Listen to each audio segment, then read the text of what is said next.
Nous avons promis de recevoir pour vous un député national. Nous en avons fait une bande-annonce.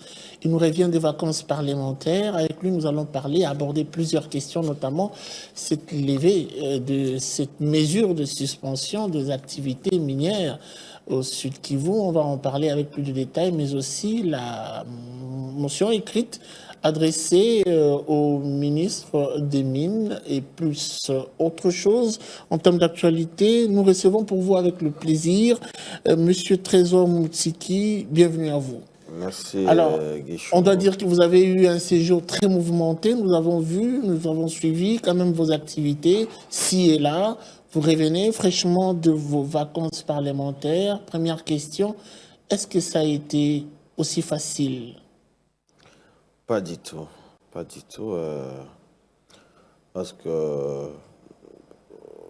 pour quitter Bukavu jusqu'à Mwenga, c'est pas du tout facile. Nous avons commencé par Luinja. Nous avons pris Burini, Luinji vers Kasika, Mwenga, Kamituga, Kitutu, Lugushwa. Tout ça, c'est pas du tout facile. Les conditions des infrastructures ne nous facilitent pas la tâche. Quel est le grand résumé que vous faites de vos vacances parlementaires aujourd'hui? En gros. En résumé, je dirais que nous étions bien accueillis par la population. La population était très contente de nous revoir après 6 mois, je crois, depuis décembre. Nous avons communié ensemble avec la population et notre petit Dylan Moutiki qui était avec nous. Nous avons essayé d'exposer devant la population. Donc nous avons remercié d'abord la population de la confiance portée à notre modeste personne, en nous donnant leur voix ou la confiance de les représenter au niveau national. À part ça, nous avons essayé d'expliquer à notre population le travail d'un député, parce que nous ne sommes pas l'exécutif, mais nous sommes là pour plaider les problèmes de notre base. Et c'est ce que nous sommes en train de faire à tout moment ici à Kinshasa, au niveau des hémicycles, avec l'appui de tous les collègues députés présents à l'Assemblée nationale. Avant qu'on parle d'autre chose, j'aimerais avoir votre son de cloche sur l'état aujourd'hui de l'aérodrome qui vous a vu passer. Certaines personnes disent que son état reste à désirer. Vous revenez de là. Est-ce que l'on peut encore espérer sur cet aérodrome? Quel aérodrome de... On parle de l'aérodrome de Lubusha. De Lugushwa. Oui. C'est décevant parce que ça fait des années que l'avion n'a pas, de petits porteurs n'atterrissent pas à Lugushwa. Par contre, il y a l'aérodrome de Nyamibungu, c'est là qu'on avait essayé d'atterrir pendant nos campagnes électorales. Mais Lugushwa, je peux signaler en passant que l'aérodrome de Lugushwa est envahi par les exploitants miniers. Il y a les gens, entre guillemets, détenant les documents officiels, soit en disant des coopératives, avec des documents délivrés par le ministère des Mines, qui sont en train d'exploiter, qui sont en train de creuser de l'or au niveau de l'aéroport de Lugushwa. Et ça, vous le savez depuis très longtemps, puisque vous êtes député, mais vous ne dénoncez pas. Pourquoi? Je suis député depuis décembre 2023.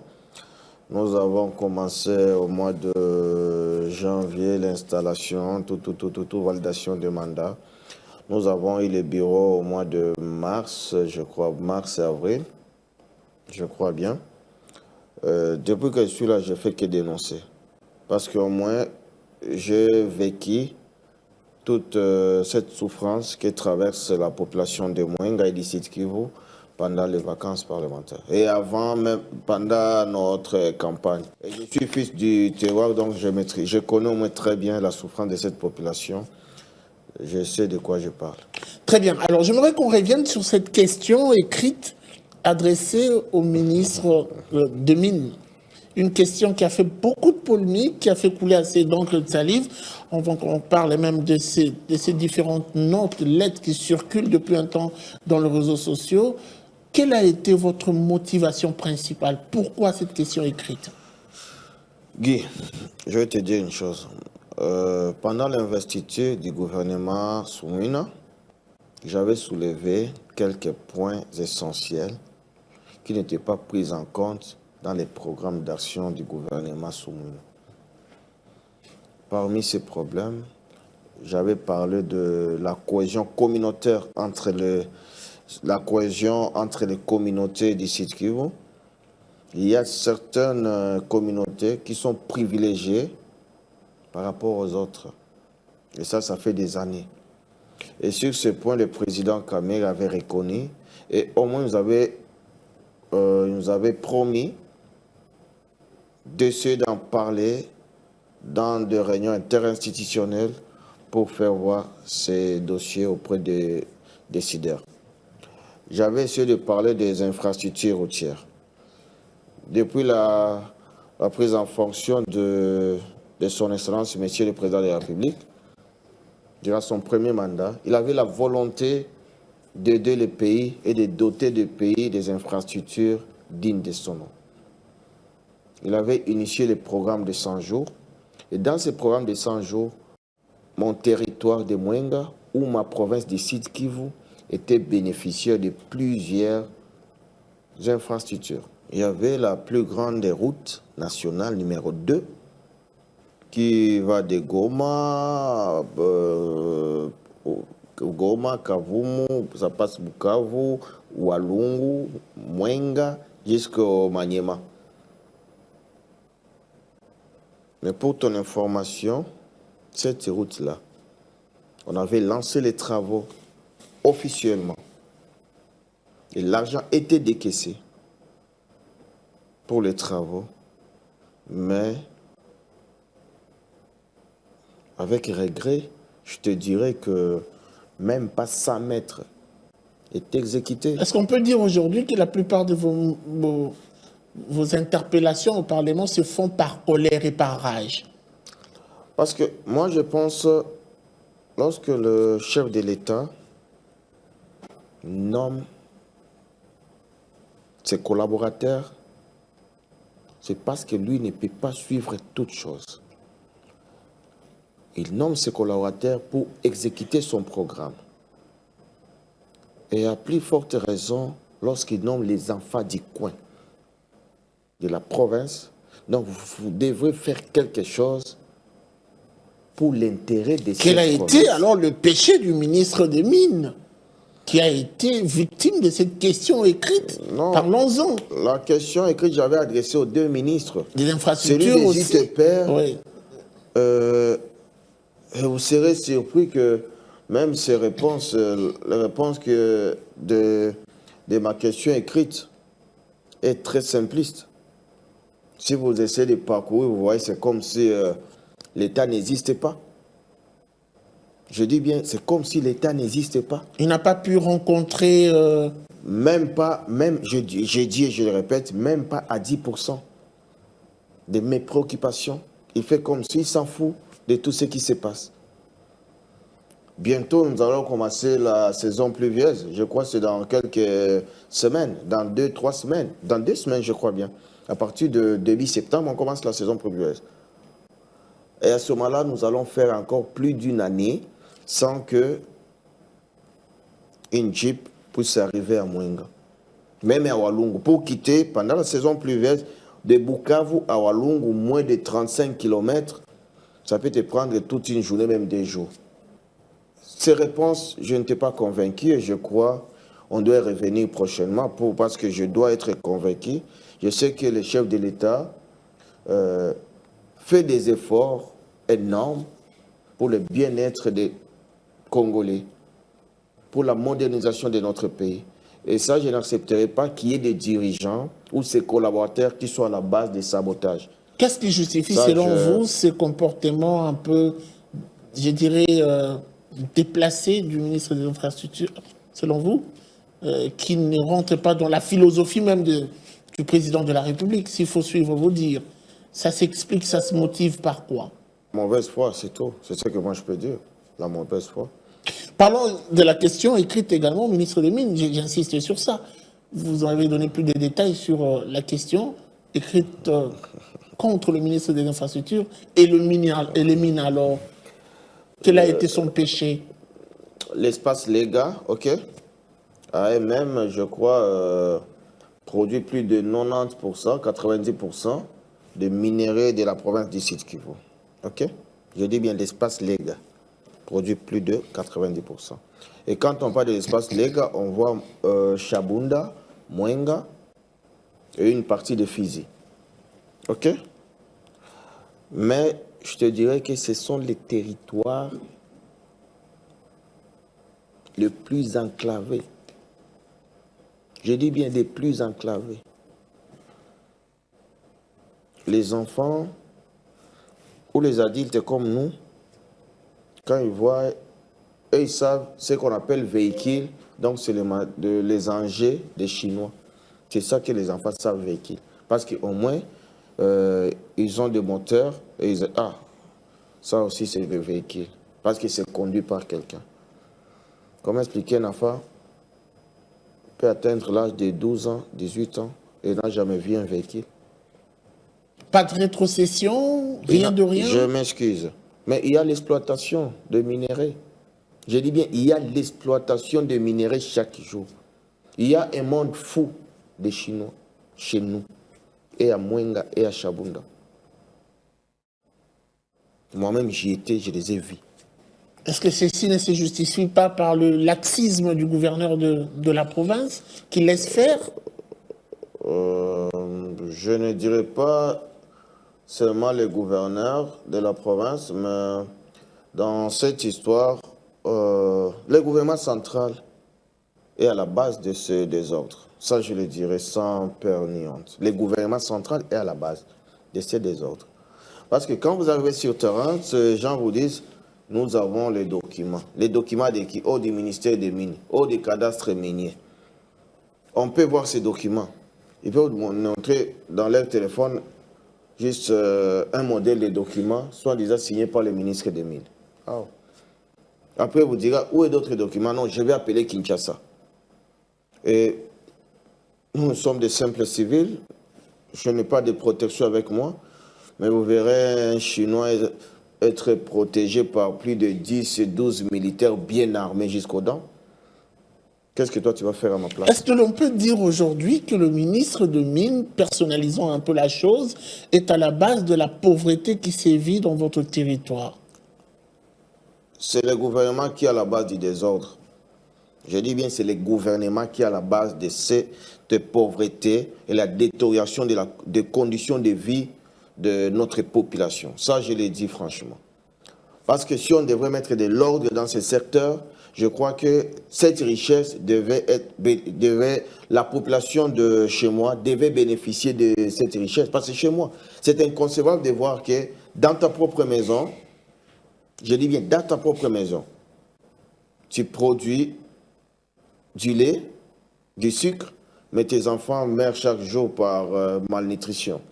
Comment expliquer cette histoire? J'avais vu l'ancienne ministre, l'honorable Antoinette Samba. À un moment donné, avant qu'elle parte, elle avait suspendu j'avais vu un arrêté suspendant les activités minières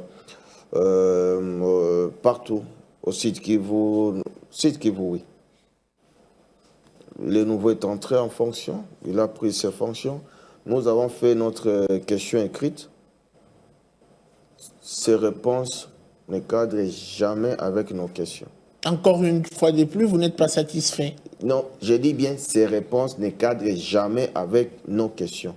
Et chose grave, ils vous donnent un tableau statistique que sont déjà du cadastre minier et à l'exploitation, à la production de l'or, chez nous à Mwenga, à Chabunda.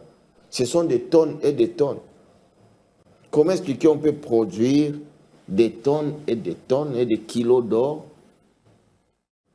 dans cette province et nous sommes incapables, je dis bien incapables, de respecter même le cahier des charges de cette population locale, si au moins ça existe. Parce que j'ai parlé de l'histoire du cahier des charges, mais c'est comme si ça n'existait pas. Parce que partout où je suis passé, nulle part on m'avait montré ce cahier des charges. Je dis bien nulle part. Les gens, les responsables de ces sociétés, là où on était accueillis, les responsables de ces coopératives, ceux qui nous avaient accueillis nous disent non, ça existe. Mais ça c'était resté à Kinshasa. Comment ça? Les cahiers des charges, c'est pour la population. Or, pour qu'on vous montre ça, il faut que Kinshasa nous autorise. Ce n'est pas pour rien. J'avais applaudi la décision du gouverneur Pouroussi. Pour votre information, c'était la période de mes campagnes, de mes vacances parlementaires à Mwenga. Et pour ça, je suis passé à Bukavu, à son bureau. J'étais avec son vice-gouverneur. Je l'avais félicité et je lui avais dit, faites arriver mes félicitations au gouverneur parce qu'il n'était pas à son bureau. Sa décision, vraiment... Une décision est claire, puisqu'aujourd'hui, on doit dire qu'on n'en parle presque plus. Déjà, il y a une autre décision qui abroge carrément celle-là. Et nous avons vu même plus loin votre indignation. Ouais. J'en parle, vous avez écrit une lettre adressée au gouverneur, regrettant un peu la levée. La prochaine étape, on pourra peut-être en parler dans cette émission. Mais votre lettre adressée au gouverneur, pour quelle finalité? C'était une désolation pour moi. Je l'avais félicité lorsqu'il avait suspendu les activités. Et pour ça, pour lever cette... je ne pense pas que une simple lettre peut abroger un arrêté. Pensez-vous qu'aujourd'hui, le gouverneur n'a pas suffisamment de mobiles pour lever cette décision? Pour moi, je dirais... En tant que gestionnaire de province, qui maîtrise peut-être mieux que vous la situation. Non, pour moi, ce n'était pas le moment. Pourquoi? Je vais te dire une chose maintenant. La décision... C'est un manque à gagner également pour la province de garder longtemps les activités en suspension. Monsieur le député. Manque à gagner pour la province. Donc la province peut gagner des millions illégalement ou en désordre, mais cette population continue à mourir pauvre, c'est ça? Et ce que la province gagne, c'est pour s'enrichir ou faire plaisir à leur famille ou à leur, je ne sais pas, leur chef de parti, autre chose. Ça, non, monsieur. Non. Les sols et les sous-sols appartiennent à l'État. Cette population, c'est la population de l'État. Donc, cette population doit bénéficier de tout ce que l'État congolais a. Aujourd'hui, il n'y a pas de routes chez nous, il n'y a pas de ponts, il n'y a pas des hôpitaux, il n'y a pas des écoles. Comment expliquer là où on peut produire des kilos d'or, mais un verre de sucre te coûte plus de 50 000 francs congolais? Est-ce que c'est normal ça? À moins de 100 km de la ville de Bukavu? Est-ce que ça c'est normal? Est-ce que la levée de la suspension n'a pas donné notamment des directives à ces entreprises pour corriger un peu les erreurs du passé? Moi, je m'attendais qu'il y aura arrêté, n'est-ce pas, qui abroge l'arrêté suspendant les activités minières. Et l'arrêté qu'il pouvait signer peut-être après concertation avec toutes ces sociétés, après observation de l'exécution des exigences ou de leurs obligations. Je ne sais pas, est-ce qu'il y a une signature d'un cahier de charges avec cette population? Non. Il y a même, gloire à Dieu, je viens de voir ce matin même, il y a un communiqué de la société civile du Sud Kivu. Qui se greffe un peu à votre démarche. Oui, je viens de voir, à part ça, je viens de voir, il y a aussi certaines autres associations qui appuient notre démarche. Moi, je n'ai pas de problème avec le gouverneur, c'est un grand frère que je connais très bien, mais sa manière de procéder, de faire ça, je n'accepte pas. Alors, honorable Moutiki, votre démarche est-elle jonchée d'une dose de politique pour plaire et se faire un nom? Profiter d'une situation de faiblesse, vous sortez la tête pour qu'on crie haut et fort, c'est lui la personne qu'il faut, et que ça vous fasse un nom. Dose de politique, votre réaction? Cette population, j'avais commencé à aider cette population depuis des années et des années, sans intégrer la politique. Je suis enfant du Sud Kivu, Je suis né au Sud Kivu. Je connais la souffrance des enfants du Sud Kivu. Pensez-vous que ces gens qui sont aujourd'hui peut-être plus forts que vous sur le plan relationnel ne pourront pas vous mettre demain à genoux ou d'accord après vous avoir mis un beefsteak dans la bouche? Un changement de discours, par exemple. Non, Guy, je pense, je vais te dire une chose, il n'y a pas un travail difficile comme être député. C'était un travail très difficile. Et si j'avais accepté d'être député, ok, élu des représentants de cette population, c'est pour essayer de les défendre au niveau national, que je puisse me taire devant l'injustice. Que deviendrait demain l'honorable Moutiki une fois que votre engagement n'atteint pas, ne trouve pas gain de cause? Notamment, déjà, vous vous sentez indigné, c'est déjà un signal décourageant pour vous, une démarche pour la population, découragée par une lettre du gouverneur. Il y a une autre démarche que vous avez entreprise. Toutes ces deux questions adressées au ministre pour le bien de la population, carrément rejetées, on a l'impression que vous continuez à subir dans votre amour-propre. Qu'est-ce que vous deviendrez demain face à cette réalité? Député révolté contre son propre pays, contre son leader politique, on parle de votre autorité morale ou on parle du président de la République, ou simplement quelqu'un qui continuera à se battre sans baisser le bras? Je vais te dire une chose, je ne peux jamais me révolter contre mon pays ou contre le président de la République. Parce que le président de la République, le chef de l'État, son Excellence Félix, a la bonne foi pour ces pays et pour ces Congolais. Ça, je te rassure. Si moi, Trésor, j'avais accepté d'entrer en politique, j'étais mieux en état fonctionnaire, tu le sais très bien. Mais si j'avais accepté d'entrer en politique, c'est parce que j'avais trouvé cette bonne foi dans cet homme-là. J'avais trouvé la bonne foi en Félix. Raison pour laquelle j'avais dit, moi, Trésor, j'accepte d'intégrer la politique pour défendre cette population. La personne de notre président a besoin déjà à ses côtés pour l'aider. Et pour l'aider, n'est pas seulement être ministre ou PDG, non. Par contre, nous les élus, nous avons un grand travail à faire pour stimuler ceux qui sont dans l'exécutif à exécuter le plan de notre chef, de notre autorité. C'est juste question de les stimuler à travailler pour le bien-être de la population. Avec quel instrument vous allez le faire? Parce que déjà, vous le faites avec votre intelligence, ça ne marche pas. Non, laissez tomber. Je suis député national élu. Nous en connaissons beaucoup qui ont tenu ce discours. Qu'est-ce qui vous rassure que vous pouvez changer la donne? Je suis député national élu. J'ai au moins tout le mécanisme avec moi. Ici, les règlements intérieurs nous reconnaissent beaucoup. Il y a des questions écrites, questions orales, il y a beaucoup de choses à faire. Je crois que ce que nous faisons déjà, ça suffit. S'ils ne veulent pas changer leur système de jeu, nous allons passer à autre chose. Nous allons utiliser d'autres vitesses. Ne pense pas que tous ces députés qui sont là, les 500 députés que nous composons notre assemblée, sont d'accord avec... Est-ce que vous avez d'abord le soutien de vos collègues députés? À 100%, ça je te rassure. Parce qu'on doit dire que j'ai dit ceci, j'ai le soutien de tous mes collègues et même du bureau de l'Assemblée.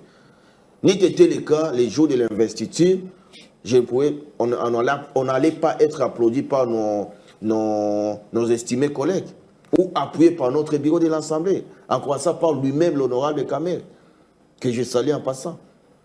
Parce qu'au moins, lui-même, le président, connaît la souffrance de cette population. Aujourd'hui, bizarrement, on constate que vous êtes seul au front. Je ne suis pas seul au front. Beaucoup se sont rétractés. Je dis ceci, je ne suis pas seul au front. C'est la période des vacances. Bientôt, à partir du 15, je crois, ce que je vous dis aujourd'hui, 99,9% des députés vont me rejoindre. Très bien.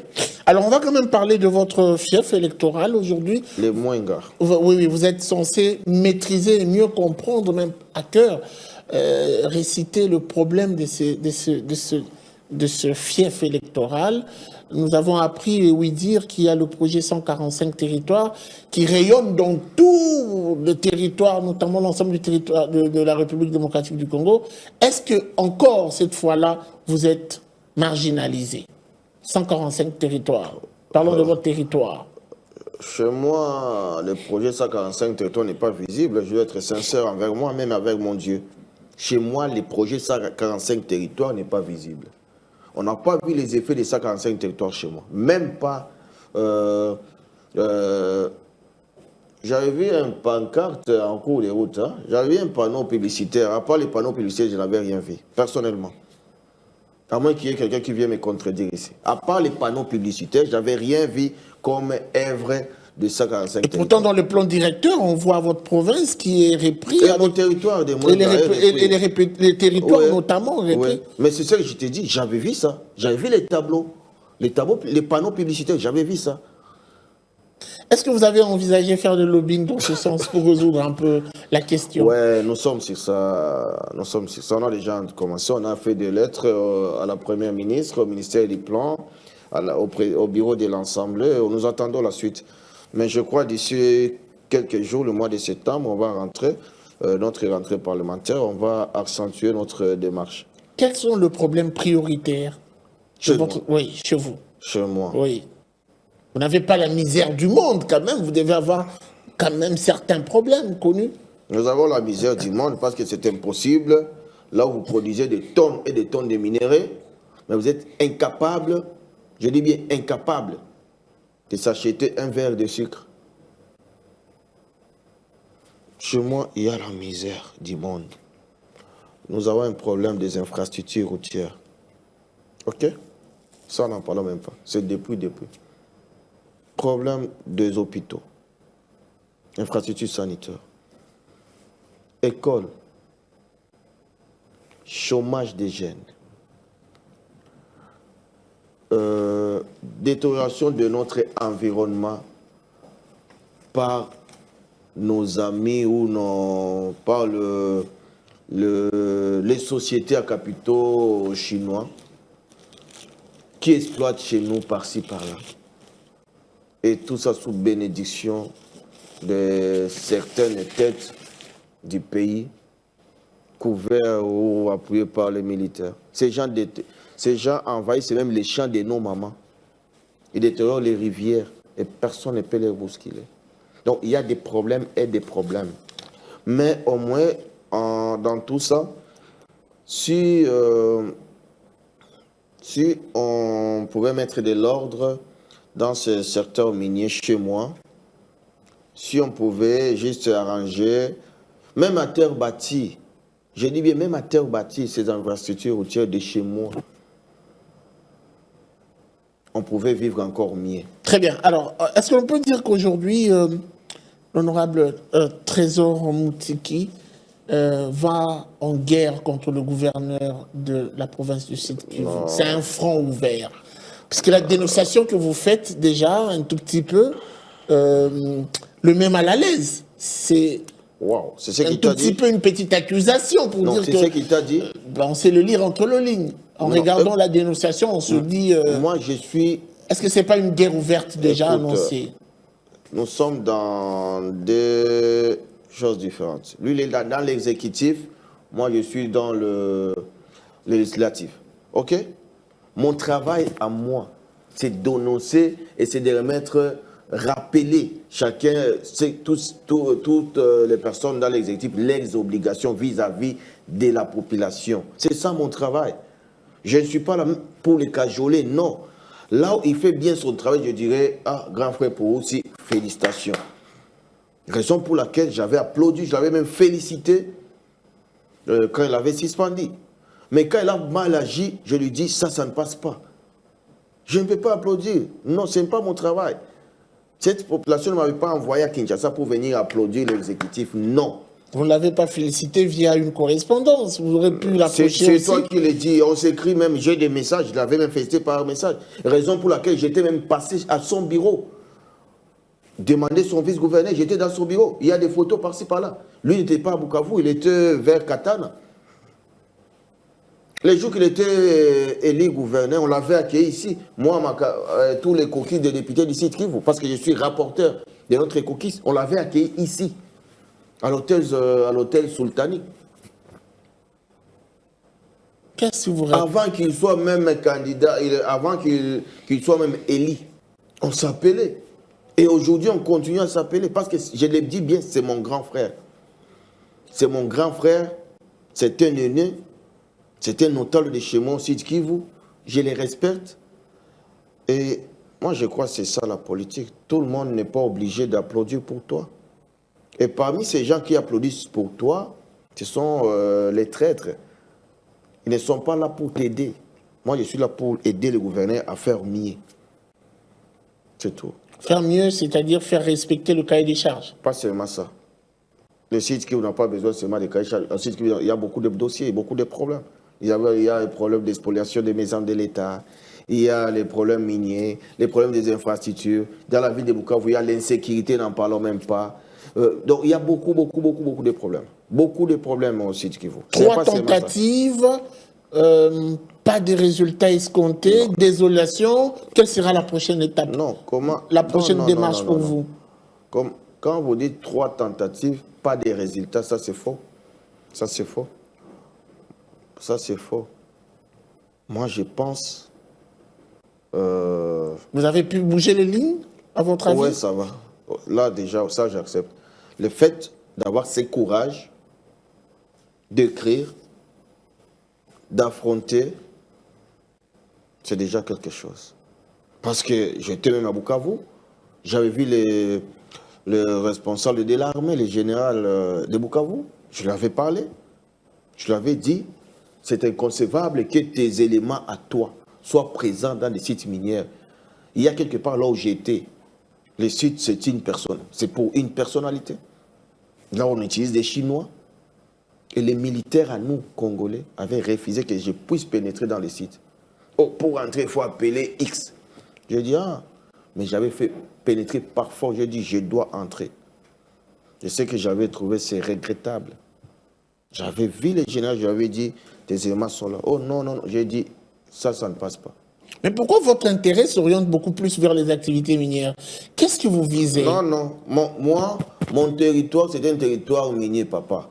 Mwenga, 99,9% de l'économie de Mwenga, c'est les mines.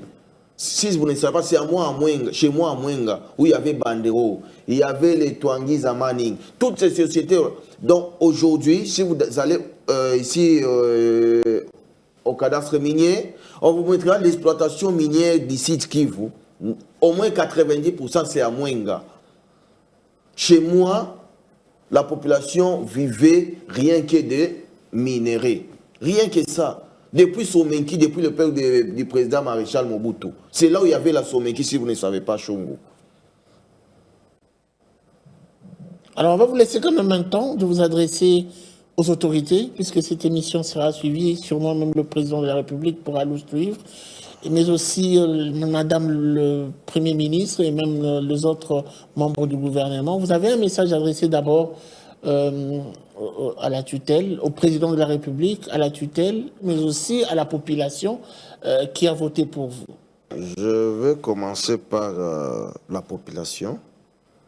La population de Mwenga, une fois de plus, merci de nous avoir élus comme votre représentant. Ils ne seront pas déçus. On continue à se battre pour l'intérêt de Mwenga. Et je demanderai à cette population de faire toujours confiance aux autorités du pays, en commençant par le commandant suprême, la première ministre, le président de l'Assemblée, tous les gouvernements et même les gouverneurs de notre province. Il est le numéro 1 de la province, il est le papa de tous les enfants du site Kivu. Je pense le fait de parler, d'essayer de s'attaquer un peu à lui, ce n'est pas parce que je ne l'aime pas, je l'aime, mais c'est pour le stimuler davantage de travailler dur pour les enfants du site Kivu. Au gouverneur, je demanderai au gouverneur pour aussi, Jean-Jacques, les profs, de travailler pour l'intérêt des enfants de la province et non pour l'intérêt des individus. Qui n'acceptent pas la pression de X ou Y parce que il en aura beaucoup, qui n'acceptent pas ça, qui reste dans sa droite ligne, rien que pour l'intérêt pour le développement de sa province. Il a un fauteuil à préserver, n'oubliez pas. Je ne refuse pas parce que c'est lui qui sera jugé et non les gens qui sont en train de lui donner les ordres. C'est lui, la personne d'épouse, qui sera jugée, ok? Parce que c'est lui qui signe comme gouverneur de la province. À notre maman, la première ministre, je demanderai qu'elle essaie de mettre pression sur l'exécutif pour que tout ce qu'elle avait promis pendant son investiture soit réalisé. On constate un peu de dérapage et de désordre, un peu de légèreté dans la gestion des secteurs par certains ministres, pas tous, par certains ministres. Et je crois pour ça, ces dossiers, on va poursuivre ça, on ne peut pas lâcher. À part ça, je demanderai aussi à notre président de l'Assemblée, l'honorable Vital Kamerhe, de continuer à nous aider, de continuer à travailler et de continuer toujours à nous donner, nous les députés, cette opportunité de faire notre travail sans blocage. Parce que jusqu'à présent, je peux dire bravo, il fait son travail comme il le faut. Donc, nous sentons qu'au moins, il y a une vraie chambre des représentants, là où au moins la parole est donnée à tout le monde. Et enfin, je sollicite à son Excellence, Monsieur le Président de la République, chef de l'État, de continuer avec sa rigueur, surtout dans la gestion de la chose publique. Je dis merci pour sa volonté de transformer ce pays, même s'il y a quelques dérapages parmi les gens qui l'avaient fait confiance.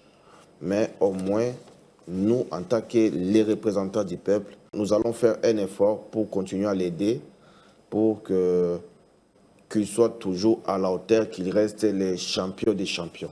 Très bien. Alors, on va se quitter, terminer cette émission avec une question qui fait appel à beaucoup de franchise de votre part. Je pense que vous aurez le courage de nous le dire clairement avec vos mots. Quels sont le vrai bourreau sur qui on doit taper pour taire cette situation? Quelle situation? C'est-à-dire l'injustice qu'il y a, notamment l'exploitation, non-respect du cahier des charges qui s'observe, notamment, le côté 2 poids 2 mesures qui s'observe.